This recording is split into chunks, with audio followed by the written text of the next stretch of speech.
All right, this is another episode of the evolution of creation, where we kind of talk about all of our creative process behind our music and also the art side of it. And today I have Dillon Taylor Lamando or Lamando. Am I saying it right? Yep, Lamando. Lamando. What's your background, man? I'm half Filipino and half white. Cool. So Pacific or Asian and Pacific Island. Month. doesn't matter, yeah. All the same. We're all Asian. Yeah. So that's Dillon's That's how we been. started this, man. Yeah, Dillon, we started, well, we've known each other for a couple of years now, but we've only actually done the video call recently. I think I found you on Instagram. Yeah, I think so. You messaged me on there. Yeah, I think I say a lot of shit about Instagram, but this was one of those times when it was really good because I saw your artwork just pop up somewhere. I don't know how I found it. And I just hit you up if you wanted to do something with us. And I think we've had a really good run. We've done a few single covers. Yep, and that one other The one that we maybe never, album. yeah, the one that we never did anything with it, but that's all right. Okay. Might come back later You on. got it. Yeah, you got it. So if you ever need. Yep. So this is the latest one for the new single "Everybody Anybody," and if you have a look on this screen here, this is the original sketch that I did when I sent to you. Yeah. Yeah, this is the sketch you drew. Yeah. It's probably not the best, but I think it was close enough to give you an idea for what we wanted because we do like to take Yes, the I liked it. Yeah, the album art was a chance for us, same way that we put a lot of effort in our music videos to further expand on the song. The album art's another thing where I think that's the first thing you see even before the song starts. So we tend to put Yeah, I would agree. a lot of time and thought into it rather than just put something that's, looks cool, but it had to further expand on the lyrics and the story. And just to give you, so what you can see here, there's a boy and a girl in the front. They're holding some drug paraphernalia in their hands. And behind them, you've got the housewife, the doctor, the judge, the policeman, and the businessman. And the idea was just to show how everyone's involved in everything. It's not one or two people who are to blame. So we took this image, and from here, we wanted to see your style, because I really like your style as an artist, man. Yeah, you gave me a couple ideas where to look for the style. Mm-hmm. I forgot what was the comic that you told me to look at. Oh, shit. It was something to do with Spawn, but not actually. It was like the sidekicks of Spawn. I'm trying to remember now. Which one was it? Oh, like that Sam and Twitch series. Yeah, Sam and Twitch. Yeah. How do you describe that style? It's like Yeah, I can pull it up. Well, what I did originally was that's not the one. That's not the one. That was just something else. This is where I usually get my Inspiration. ideas. Yeah, inspiration. Okay, so So I yeah, looked these guys up, and they have some pretty cool artwork. it's a lot Real of gritty. heavy inking. Yeah. Yeah. So yeah, this was I think the reference that I said I do like this kind of style. Is there a name for this? From this is I drew the judge, and I drew it probably a year ago, maybe less than that, but it was a while back. And this is where I got from that. I think that's I great. seem to like it. Yeah, the detail in his face and that smile reminds me of some of the the Joker Yeah. graphic novels. Yeah, I kind of wanted to keep the same style that Sam and Twitch. They got those weird smiles, and their glasses are always lit up. Yeah, really cool. Oh, actually, I didn't even notice that. Yeah, that's kind of like the Twitch look with his glasses, Yeah. see the eyes. Which also makes it, because the idea was to try to make them, seem a bit more demonic and less human. And the fact that you can't see any of the characters' eyes, I think is really good.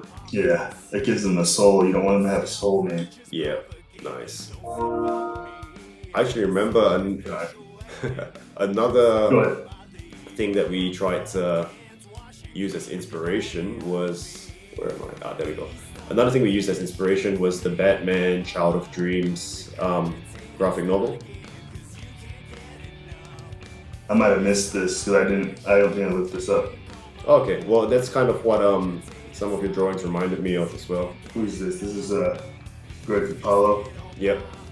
Yeah, I'm pretty sure he's worked on I remember talking about this time. Yeah. He also did the first Walking Dead pretty cool style. What comic was that? Greg Capullo, he did the artwork for only the first volume of Walking Dead. Then they switched to somebody else. Oh, okay. It was a little more cartoony than it is now, or previous. Mm. So, do you have a picture of your first sketch that you did up with everybody, all the other characters in? Okay, so the first one I did was this. I didn't really have any. I kind of just fudged in some background characters, and I was also kind of contemplating how I wanted to bring you and your wife into it as the models for it. That was actually interesting. That was your idea. I remember you said you asked me to send you pictures of me and my wife to use us as the base to draw the boy and the girl. Yeah, I actually ended up using more.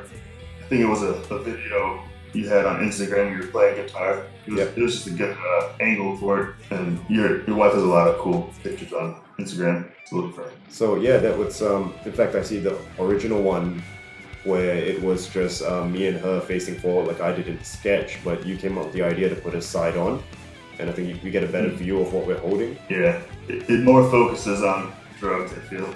Yeah. Than the people. You kind of want to draw the viewer's eye to that, but at the same time not distract too much, I think, from what's happening in the background as well. But it's a very blatant sort of piece. There's nothing subtle about it. That's what I like. It's really in your face what we're trying to say. Yeah. So this next image is I think the first background for the other people in the background. Yep. But you wanted it a little more closer to the middle guy, the judge. I mean, this was interesting. They look a bit more photorealistic to me, and you blacked out the eyes, you know. But I just love your judge drawing so much that I felt it'd be nice if they all kind of, had a similar sort of style to them. Yeah, the same feel. And then this is pretty much because it took so much time to draw it. I kind of forgot how I did the first part. I had to kind of like relearn what I was drawing the first time. And then the final product you get was like that. Yeah, that's amazing. You see it? Yeah, that's really cool. I think we had a debate and we added the text, obviously. We had a discussion on whether you should show nipple or not. Yeah. And I guess it do show a little bit, but yeah, just a subtle nipple, so you know it's there. Enough Instagram won't pick it up. Yeah. Confuse them a little bit. Yeah. Then I also added a little bit of a filter to it after. Yeah, that's brilliant. That really puts that nice finishing touch on it. It goes with that whole gritty, like the Salmon Twitch thing we were talking about. Yeah, grungy. Makes it more grungy for sure. And in fact, in the background, you still have kind of these silhouettes of the heads. Yeah. You can't see them as much with the last product, but you can see it more so in this earlier. Yeah. I mean, it's hard, isn't it? It's not a very big canvas you have to work with to try to put so much information in. Yeah, squares are super hard to draw on. It's like a puzzle fitting it all together, really. Yeah, and I think I just don't see a lot of bands or artists who really give a shit that much about the artwork these days. Yeah, they put some obscure background in there that doesn't really have any meaning or anything, which works sometimes. Depends, I guess. Yeah, that's what works for that song. But look, I'm beyond rap with this piece. I think it's I say that all the time, but it's my favorite one of everything you've done. I'm glad, man. Happy. Yeah. I think I worked the most on this one, probably.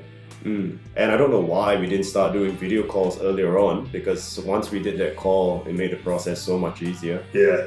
And we have the time difference, so every time I do draw and send you ask you a question or something, it takes about a day before we get the answer back. Yeah. That's always a problem. But yeah, I'm glad that we are able to do it this way, being in different countries. You're in Chicago, aren't you? Yep. And I'm in Melbourne, Australia. It's 8:30 p.m. 8:30 p.m. I've got, 11:30 a.m. on my side the next day. In the future, man. Sick. So tell me a bit about your process. How much of this is drawn and how much is digital? All of it's digital. I very rarely ever draw with my pencil and paper anymore. Let's see, I was supposed to do. Yeah, I use the Apple Pencil and the iPad for pretty much everything. Okay, so you are drawing, just that you're drawing on the iPad. Yeah, it's more closer to like painting than really drawing. How do you feel about because in our other episodes, we've talked about music. some of the new school, the new technology, and our thoughts on that. As an artist, how do you feel about technology versus the more traditional, like analog way, I guess, of drawing on pen and paper? It's just so much more forgiving. There's a bit of a learning curve at the beginning, but there's no boundaries for digital art, really. And plus, traditional art is it's expensive. Yep. You have to pay for paints, canvas, everything. It's too much. What about the feel? Like how? The feel is definitely something you got to get used to. For iPad, at least, iPad's a very slick surface. And there's no friction, so it's kind of hard to get used to that. No feeling really. They do have some newer kind of drawing pads I've seen that are a bit closer to paper, aren't they? Yeah, they got some screen protectors that you can buy, but I took mine off. It kind of got a little old. But that makes it pretty close to paper, but it's still not the same. The paper feels the best. Yeah, I think it's very similar to the music stuff as well. It does feel the best, but at the same time, the advantages of the tech, that how much easier it makes it. Yeah. But you started out, I'm sure, like learning how to draw on paper. Yeah.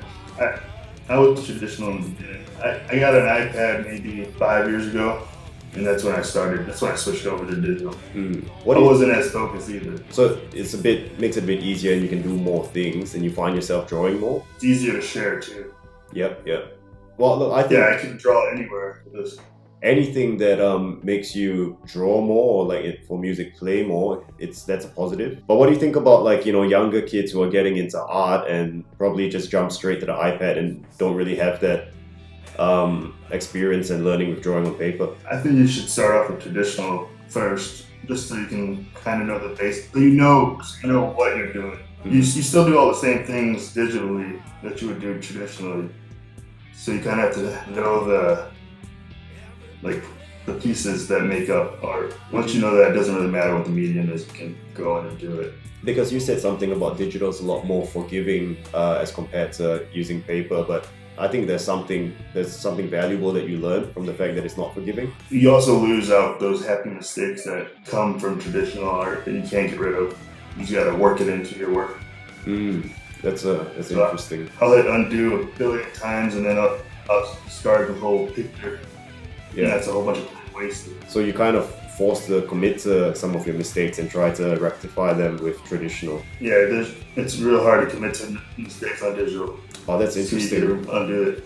Yeah, that's an interesting perspective I haven't thought of. It's also, you can there's less loss. So like if you draw this whole thing on one layer, you can delete the layer or fix it separate from all the other layers of the picture. But I don't always do that. Sometimes I just do it on one layer, all my art, and then it kind of takes away some of the forgiveness. Yeah, that can be a bit of a double-edged sword, don't you think? Like, on one hand, if you did fuck up on one layer, it's nice that you're able to rectify it, but it's like what you're saying, that where does that end though? Sometimes if you keep wanting to go back and forth to perfect it. Yeah, that's definitely something you gotta pay attention to. You gotta know when to stop and when to I see so many similarities with this, recording music, playing guitar. Sure that, I think it's very easy to see a lot of the advantages of the digital stuff, but I think it's so invaluable, and I don't think enough people talk about that, is learning that discipline and seeing the value from analog to bring that sort of mindset when you go over to digital. Yeah, that's the same with art. No, this is great, because it's definitely something you have to have in the back of your head. Yeah. And I guess it do show a little bit, but yeah, just a subtle nipple, so you know it's there. Enough Instagram won't pick it off. Yeah. Confuse them a little bit. Yeah. Otherwise, we'll miss a lot of I think a lot of kids just go straight to YouTube and miss out on the fundamentals of art. Like we talked about this with my band member about guitarists, the newer guitarists who are learning how to play from YouTube. And what I said, these kids compared to us, they're learning technique and stuff much quicker, much more easily, because information is so readily available. Yeah. But the downside was that they weren't trying to figure it out for themselves. And I said that figuring out process where you make mistakes, learn bad habits, I think that process is where you develop your own style. Yeah, it kind of enriches your creativity. And I go on Instagram, I look at a lot of artist, whether it's drawing or photography, and it's very rare that I see someone with their own style. It tends to be whatever the current trend is what they tend to be doing. A lot of artists try to sell out a little bit with the likes. Yeah, I think that's true of Fan art and whatnot. any medium, but that's what drew me to your work, you know, like, of course it's got, you know, modern new school elements to it, but I did see a very distinct style of yours coming through. Well, thank you. I don't typically really see my own style. It's hard to see your own work without having your own critique on it. Well, I think all my work sucks, honestly. That's probably a good attitude. What do you call it? A healthy level of dissatisfaction. I don't know if it's healthy. A little bit might be healthy, but well, as long as it doesn't stop you from creating, I reckon it's good. And there's always something new to learn. Yeah. And with the digital, there's so many different aspects you can add to it.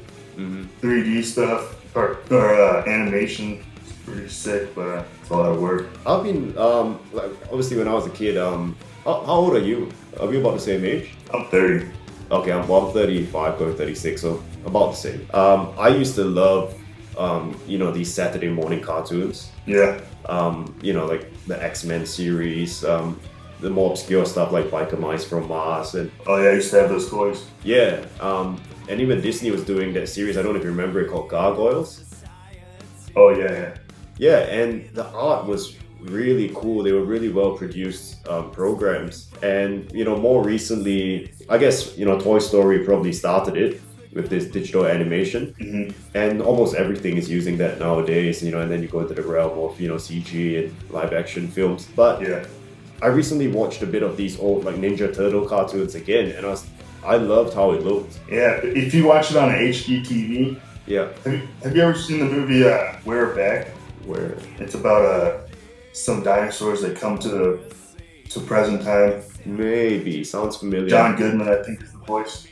Oh shit! Yeah, that sounds really familiar. I watched that recently in HD, and I never noticed before, but there's a lot of CGI that goes into that you don't notice, or a lot of like real cheap drawing on the side that you would never notice on a low def. Well, I think some of the best CG is when you don't know it's there. Yeah, well, you can't tell when you're watching it on an old school TV, but it's definitely there on the UHDs or the 4Ks. I think a good... It makes it hard to watch. Yeah. I think one of the good balances is, I think you're a pretty big fan as well. I love the entire Naruto series. Oh, yeah. And I think they have a good balance where most of their backgrounds are digitally animated, but then the characters, they still make an effort to draw them. And they've gone through a few different studios though to do their artwork. Yeah. Like the whole paint art, I think they had a different artist studio doing the animations for that, and that had a lot of really cool fight scenes there. I thought. I mean, I did notice in the Boruto era, some of the art, I don't know, I felt wasn't quite at the level of, you know, like the fourth grade Ninja War era. Actually, they just recently, so I drew a picture of my own not long ago, and you said it reminded you of a character from Boruto. Yeah. That character, I forget, I don't know what his name is, but I haven't really watched Boruto at all. Yeah. But they recently had a fight scene with that guy, and it was really dope. I saw it. It was but it was a different studio that did that fight scene. Okay. Yeah, it's okay, I think I know what you're talking about. Yeah, there was. It's been a bit inconsistent, I find. The fight scenes with the technology, I find, has improved greatly. They really pick and choose which ones they want to put money into. Yeah, I think it's tough though as well. Like they have such a demanding schedule to put them out. Yeah, I'm surprised they're already that far into the anime. I stopped watching the manga. Yeah, I stopped watching the anime. I just read the manga like once a month now. Yeah, I've been reading a lot of Jujutsu Kaisen. Okay, yeah, I don't know that one. It's like the new Naruto, I guess, shonen anime. It's pretty dope. They got a lot of cool anime. Who would you say are some of like your inspirations in terms of, you know, as an artist? The Gorillas, Jamie Hewlett. I just bought this book at Barnes & Noble. I don't know if you're a fan of him or not. His artwork is amazing. Yeah. Kim Jung-gi, a Korean guy that does a lot of really cool art from his head. He doesn't even have to look at any resource here. Oh wow, that's really cool. Yeah. He's really talented. Mm. All over it. Anime was a super inspiration when I was younger, as well as like graffiti. My older siblings are real into the graffiti. Okay, so you got an interesting blend of like Eastern and Western styles. Yeah, but yeah, so like the TV shows, I would watch Cowboy Bebop, Samurai Champloo. Yep. Those are nice blends of cultures. I think all good art has a nice blend of multiple genres in it. Yeah. How about you, man? What inspires you? What art wise? Yeah, I mean, like I can tell you like you get inspiration from Avenged Sevenfold, but a lot of music kind of sounds similar to that genre. Yeah, we do have some of. Definitely, that's one of them. I do like a lot of the prog bands, but actually, I say a lot of prog bands. Really, just the one, Dream Theater. Never heard of them. Oh, okay. They're a bit. I'll have to give them a listen. Yeah, they managed to play incredibly technically complex stuff, but not losing that musicianship and that feel. But art-wise, I like H.R. Geiger, the guy who did Aliens. Okay. A lot of his art I think is pretty cool. There's another guy called Brian Viveros, I think, and he does like pin-up girls, but you know, with different costumes, and they always look a bit fucked up. Mm. And yeah, I love the only comics I really love is the stuff by the early Image, you know, Todd McFarlane, Greg Capullo. Yeah. I was a big fan of all the Spawn stuff they did. Hey, Todd McFarlane was one of the guys that created it. Yeah. He's crazy. That guy's crazy. I mean, he kind of created Venom, didn't he? Yeah. Well, he did the first art for him. Mm. A fan actually created Venom, and they bought it off of him. But he was one of the first guys that were doing Spider-Man at the time. Yeah, and then he makes really cool toys. Sorry? What'd you say? Did you say something about his toys? Yeah, he makes a lot of cool, detailed figurines. Yeah, I used to have a few of them. Really impressive stuff. In fact, I remember he did a range of all the horror movie creatures. Yeah. Little play sets like the Jaws play set. Those were really cool. Yeah, I remember seeing them at the music store. Can't remember what the store's called. It doesn't exist anymore. FYE or FYI. Yeah. They have that in Australia. We might. I don't know of it. But he's one of those few that you know, he's the owner of the company, but he himself is such a great artist. Yeah, he's got a lot of ideas. I really hope he gets to make his Spawn movie the way he wants. Still waiting to hear news on that. I kind of forgot about that, actually. Jamie Foxx is supposed to be him, right? Yeah, Jamie Foxx.